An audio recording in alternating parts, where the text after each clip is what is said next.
Compañeros, ingeniera, buenos días. Lo que vamos a presentar a continuación va a ser acerca de los factores de riesgo ergonómicos. Los contenidos que vamos a visualizar a continuación serán introducción y definición general, una subclasificación, métodos para la evaluación y la selección, medidas preventivas y de control. Siguiendo con la introducción y definición general, nos menciona que los factores de riesgo ergonómicos son las condiciones características o exigencias del puesto, la tarea o el entorno laboral que pueden provocar molestias físicas o trastornos musculoesqueléticos, apareciendo así cuando el trabajo no está bien adaptado a la persona, generando fatiga, dolor o lesiones por esfuerzos, posturas o movimientos inadecuados. Los principales factores que se tienen en este tipo de factores de riesgo van a ser los movimientos repetitivos, el uso de la fuerza, posturas forzadas, manipulación manual de cargas, empuje y arrastre y el disconfort. En la subclasificación, como habíamos mencionado anteriormente, tenemos primero los movimientos repetitivos, que van a presentarse cuando un trabajador realiza los mismos movimientos o ciclos de trabajo de forma continua y frecuente, sobre todo con brazos, manos o tronco, pudiendo causar así fatiga muscular, tendinitis o el síndrome del túnel carpiano. Los criterios de evaluación, en este caso, hay que ver lo que es el ciclo de trabajo, si se repite cada 30 segundos o menos, cuando no hay pausas ni rotación de tareas, y la repetición de las mismas acciones laborales se hacen en gran parte de la jornada. También tenemos lo que es el uso de la fuerza, que implica el uso de esfuerzo físico significativo durante la tarea laboral, como levantar, sostener, empujar o manipular objetos pesados. Cuanto mayor es la fuerza requerida, mayor va a ser el riesgo de la lesión. Los criterios de evaluación aquí van a ser las cargas o esfuerzos superiores a los límites seguros, fuerzas aplicadas en posturas no neutras o con torsión, y objetos grandes, inestables o difíciles de mantener. Siguiendo con la subclasificación, tenemos posturas forzadas, que aquí las posturas que se alejan de la posición natural o neutra del cuerpo van a generar lo que es sobrecarga en los músculos, articulaciones o la columna. Cuanto más tiempo o más extrema es la postura, mayor va a ser el riesgo de la lesión. Los criterios de evaluación aquí a tomar en cuenta van a ser si es que se permanece más de 2 horas seguidas en una misma postura, si es que los brazos están por encima de los hombros o tronco inclinado hacia adelante. Si es que tenemos posturas de cuclillas o de rodillas durante mucho tiempo, hay que tomar en cuenta. Lo que es manipulación manual de cargas, nos menciona que toda operación de transporte o sujetación de una carga por una o más personas, como el levantar, colocar, empujar, traccionar o desplazar, tienen que ver con esta subclasificación. Además, es una de las causas más comunes de las lesiones lumbares.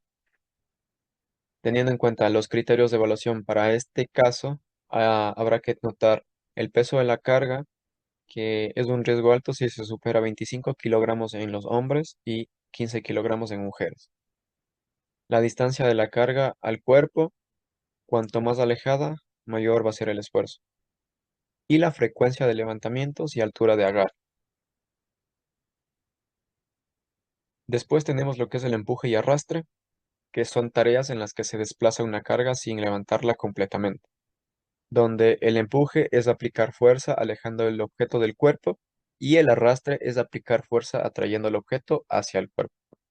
Los criterios de evaluación: desplazamiento sin ayuda mecánica en distancias prolongadas, alturas de agarre inadecuadas o superficies irregulares, y frecuencia elevada o trayectos largos de empuje y arrastre. Y por último tenemos lo que es el disconfort, que no es más que el malestar físico que surge por posturas incómodas, esfuerzos excesivos o falta de pausas, el cual va a ser un indicador temprano del trastorno musculoesquelético que ya habíamos mencionado antes, surgiendo así de las condiciones laborales inadecuadas. Los criterios de evaluación van a ser el reporte frecuente de molestias en el cuello, espalda, brazos o piernas durante el final de la jornada, existencia de tareas monótonas o sin pausas adecuadas, y lo que es el aumento del ausentismo por dolencias musculares.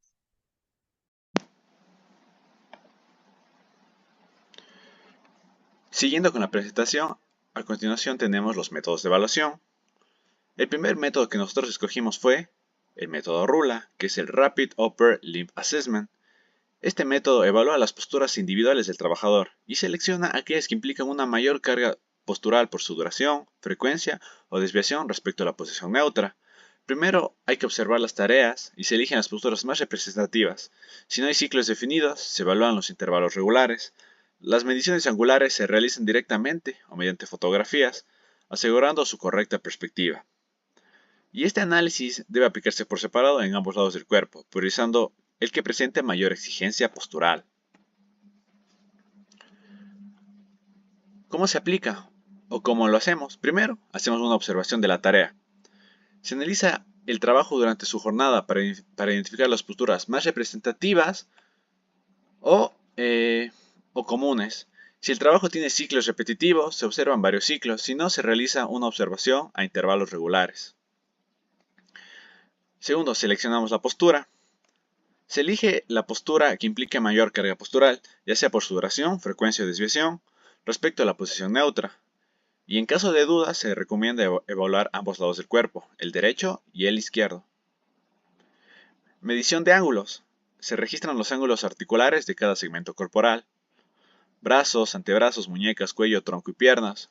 Las mediciones pueden realizarse directamente sobre el trabajador o a partir de fotografías tomadas desde distintos ángulos. Y es fundamental que estas imágenes muestren los ángulos en verdadera magnitud, plano del cuerpo paralelo al de la cámara. Y luego tenemos una asignación de las puntuaciones, que en este caso, como este método está basado más en extremidades, dividimos el cuerpo en dos grupos, grupo A y grupo B, brazo, antebrazo y muñeca, y el grupo B, cuello, tronco y piernas. Cada parte se le asigna una puntuación en base a la posición angular. Luego se añaden ajustes por rotaciones, giros, fuerza aplicada y actividad muscular. Y al último hacemos un cálculo del puntaje final. Para este cálculo usamos unas tablas ya predefinidas y así tendríamos una puntuación global. Como solo hablamos de teoría, aquí vamos a ver un poco cómo se haría una interpretación. Por ejemplo, tenemos esta persona y tenemos la posición de su cuello. Por ejemplo, si el cuello está mayor a 20 grados, o sea, está agachado mirando para abajo, daríamos una puntuación de 3. Y si la cabeza está rotada, añadiríamos 1. Tendríamos una puntuación de 4. Luego, para la medición del tronco, igual tenemos que observar al trabajador mediante, como ya dijimos, fotografías o en ese momento. Y tendríamos que ver si está erguido, si está un poco inclinado, si está muy agachado, si está mirando muy para abajo. Por ejemplo, si está muy erguido, es 1, tiene una puntuación de 1. Y tenemos que poner más 1 si está con el tronco rotado o más 1 con el tronco en inclinación lateral. Y tenemos la posición de las piernas. Tenemos el que, por ejemplo, tenemos aquí el que está con las dos piernas rectas, tiene una puntuación de 1. Y aquí no hay algo que aumente la calificación. Bueno, si bien estas presentamos unas tablas de ejemplo, hay muchas más y con muchas más combinaciones. Por ejemplo, como dijimos, si tuvimos una puntuación de 2 en el cuello y 2 en el tronco y 2 en las piernas, nos da una calificación de 4. Que si vamos a las puntuaciones, tenemos que en la tablita del RULA que ya nos dan, este significa que el peligro puede requerirse cambios en la tarea y es conveniente profundizar en el estudio. Siguiendo con otro método de evaluación, tenemos el método REVA, que es el Rapid Entire Body Assessment. Este método analiza las posturas individuales, seleccionando las que generan mayor carga postural por su duración, frecuencia o desviación respecto a la posición neutra. Primero se observa las tareas y se elige las posturas más representativas. Si no hay ciclos definidos, se evalúan los intervalos regulares, considerando el tiempo en cada postura. Las mediciones angulares se realizan directamente o mediante fotografías tomadas desde distintos ángulos, asegurando una correcta perspectiva.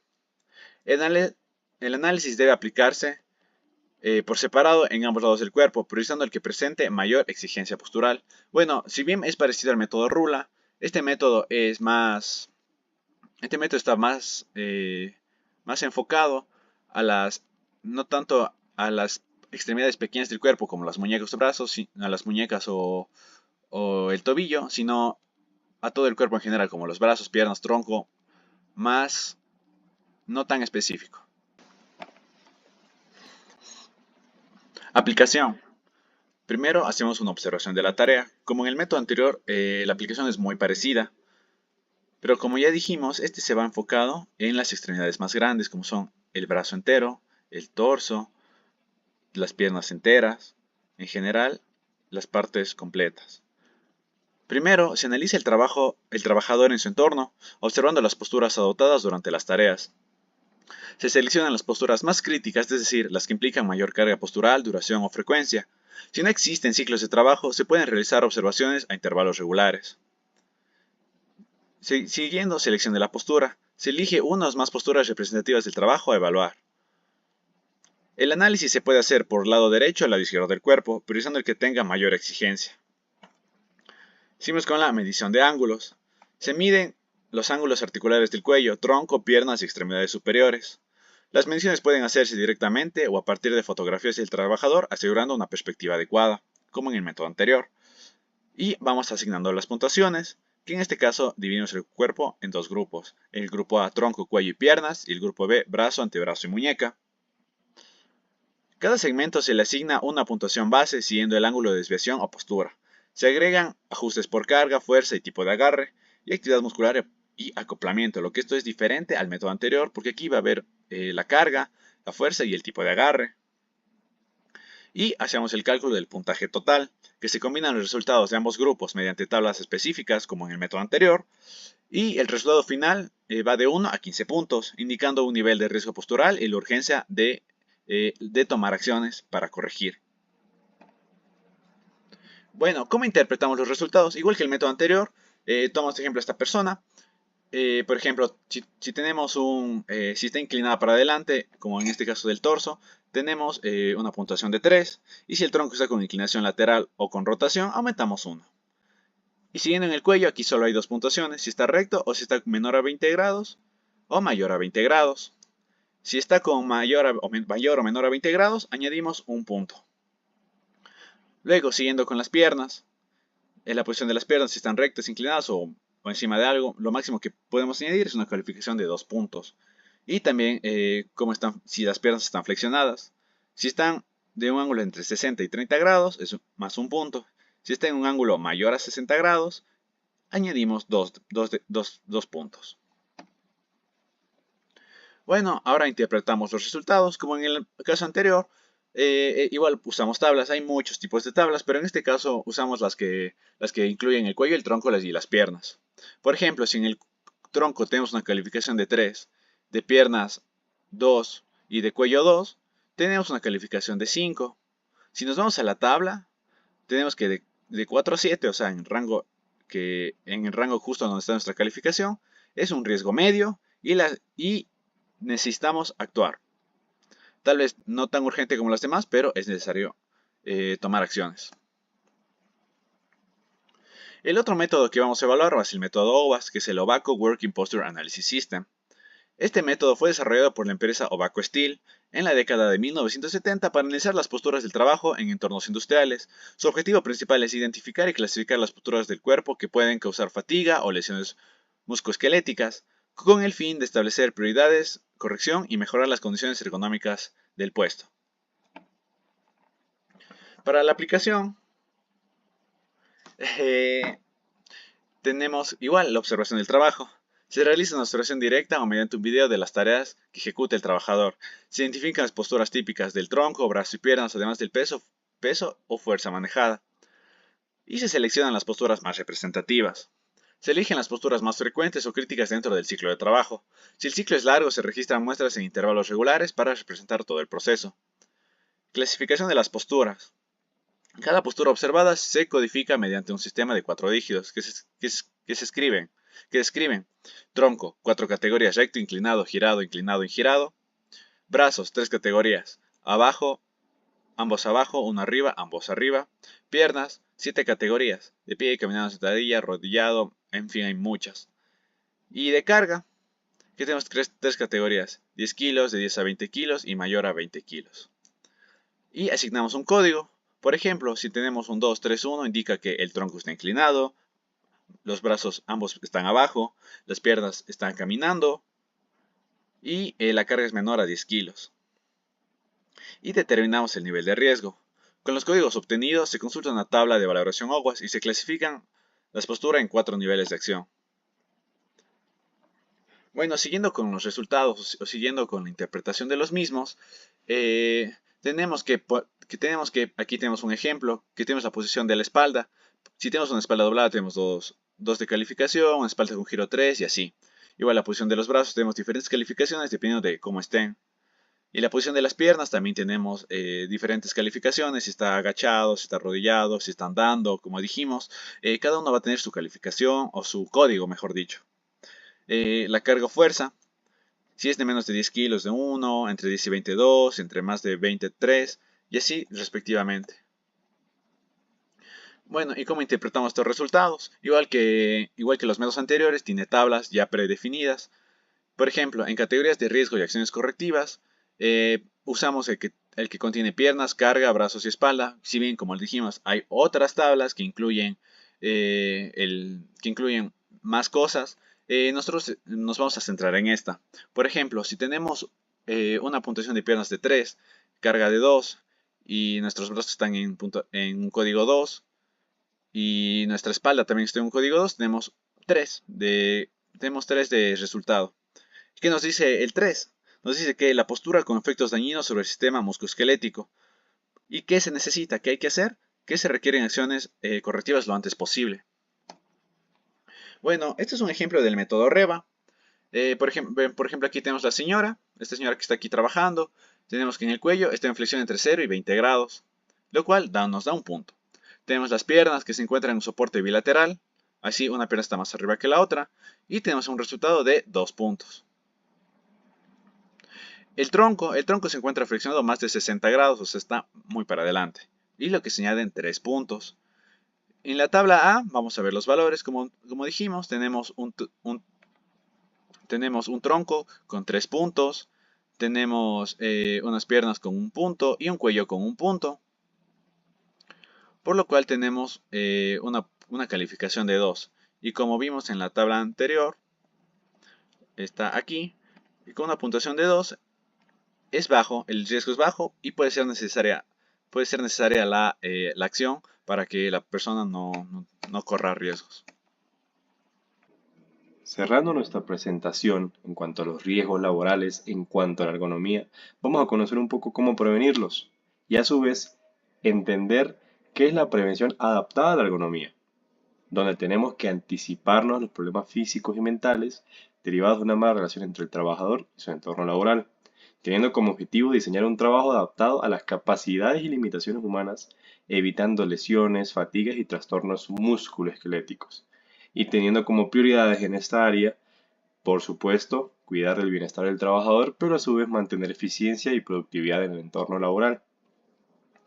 También tenemos jerarquías más o menos similares a los que hemos ido trabajando en clases, donde vamos a ir teniendo ciertas o cumplir ciertas actividades para eliminar el riesgo laboral en el entorno, teniendo eliminación como más óptimo y a su vez vamos bajando la jerarquía con sustitución, controles de ingeniería, controles administrativos y equipo de protección personal.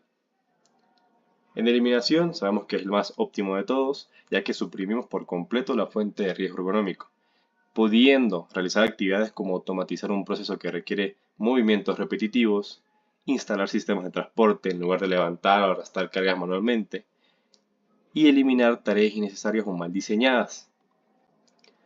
Dentro de la sustitución, conocemos que es reemplazar materiales, herramientas o procedimientos por alternativas más seguras o ergonómicas, pudiendo realizar actividades como cambiar herramientas pesadas por versiones livianas con marco ergonómico, sustituir el trabajo manual por dispositivos eléctricos o neumáticos y también reemplazar mobiliario fijo por uno ajustable.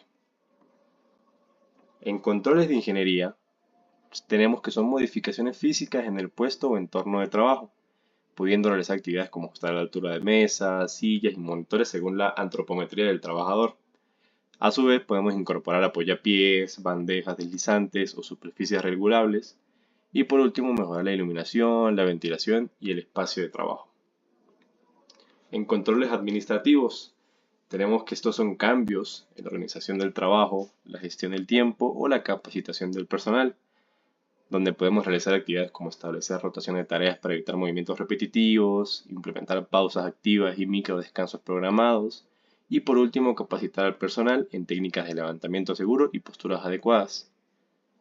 Y en EPP, que sabemos que son equipos de protección personal, son estos elementos diseñados para reducir los efectos del riesgo cuando no es posible eliminarlo o controlarlo de otro modo, pudiendo utilizar guantes antivibración, rodilleras o calzado ergonómico, fajas lumbares, solo como medida temporal o de apoyo, y como última barrera de protección, y sabemos que esto no debe reemplazar las medidas de ingeniería administrativas, pero que es el que se debe recurrir cuando no podemos cumplir con ninguno de los demás.